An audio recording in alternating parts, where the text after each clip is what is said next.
నమస్కారం. బీఆర్కే భక్తి ప్రేక్షకులందరికీ స్వాగతం. నేను మానస. ఈరోజు మనతో పాటు ఉన్నారు ప్రముఖ ఆధ్యాత్మికవేత్త, జ్యోతిష్య పండితులు గురుస్వామి రాజన్ నంబూద్రి గురువుగారు ఉన్నారు. గురువుగారిని అడిగి మనకున్న సందేహాలను నివృత్తి చేసుకుందాం. నమస్కారం గురువుగారు. నమస్తే అమ్మా. గురువుగారు, మనుషులు అన్నాక మనం ప్రాబ్లమ్స్ అనేవి ఫేస్ చేస్తూనే ఉంటాం. సో ఆ ప్రాబ్లమ్స్ నుండి బయటపడడానికి మనం వ్రతాలని, ఉపవాసాలని, పూజలని చేస్తూ ఉంటాం.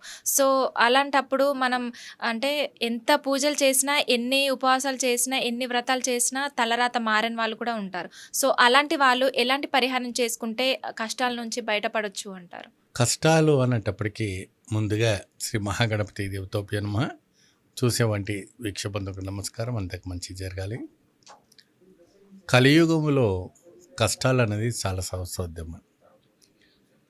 ఆ కష్టాల్లో కొంతమంది మీరు అన్నట్టుగా మేము నోములు, వ్రతాలు, పూజలు, పునస్కారాలు ఎన్నో రకాలమైనటువంటి కార్యక్రమాలను చేసుకున్నామండి. చేసుకునేటప్పుడు కూడా మాకు సుఖశాంతి లేదు.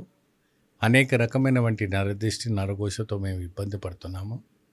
అనేక రకమైనటువంటి బాధలు పడుతున్నాం అన్నట్టు చెప్పడం జరుగుతుంది. సో మనకు వచ్చినటువంటి మెయిల్ మెసేజ్ ద్వారా ఈ ప్రశ్న వచ్చేది. దీని ద్వారా ప్రేక్షకులకు ఎటువంటి ఒక విధి విధానం రావాలి, వాళ్ళ బాధలు తొలగాలి అంటే ప్రత్యేకమైనటువంటి అమ్మవారి యొక్క వ్రతం ఏకలవ్యదేవి అని ఒక ఉంటుంది.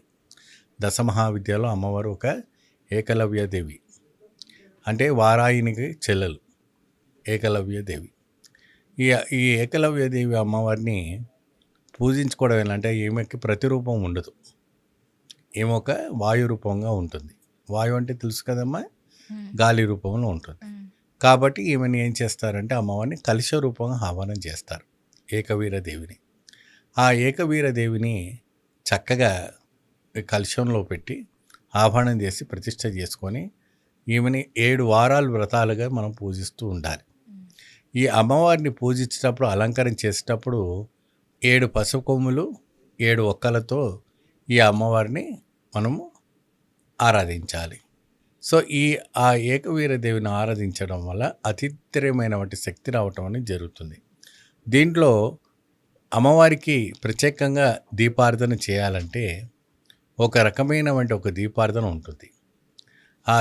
ఒక రకమైనటువంటి దీపారాధన ఏంటి, ఎప్పుడైనా కూడా ఆ ఒక ఉగ్రస్వరూపిని మనం పూజించేటప్పుడు ఆ ఒక కుసుమ నూనె అని తెలుస్తుందమ్మా మీకు. కుసుమ నూనె అని దొరుకుతుంది మార్కెట్లో.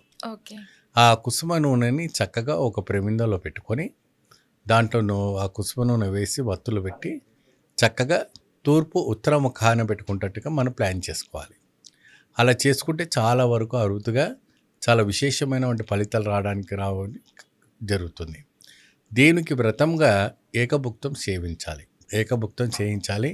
ఎరుపు రంగు వంటి వస్త్రాలు ధరించుకోవాలి. ఎరుపు రంగు వంటి వస్త్రాలు ధరించుకోవచ్చు, లేదంటే పసుపు రంగు వస్త్రాలు ధరించుకోవచ్చు. ఆ ధరించుకున్న తర్వాత చాలా విధానమైనటువంటి ఒక కైంగర్య ఫలాలు రావటం అనేది జరుగుతుంటుంది.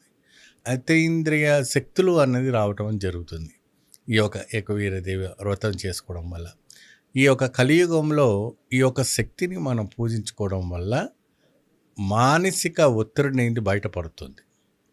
ఆ మానసిక నుంచి ఒత్తిడి నుంచి బయటపడి అనేక రకమైనటువంటి సమస్య నుంచి బయటపడడానికి అవకాశం కనపడుతుంది. మనసు, దేహము, శ్రేయస్సం అంతా కూడాను ప్రసన్నం అవ్వడానికి అవకాశం కనపడడానికి ఇక్కడ మనకు కనపడుతూ ఉంటుంది.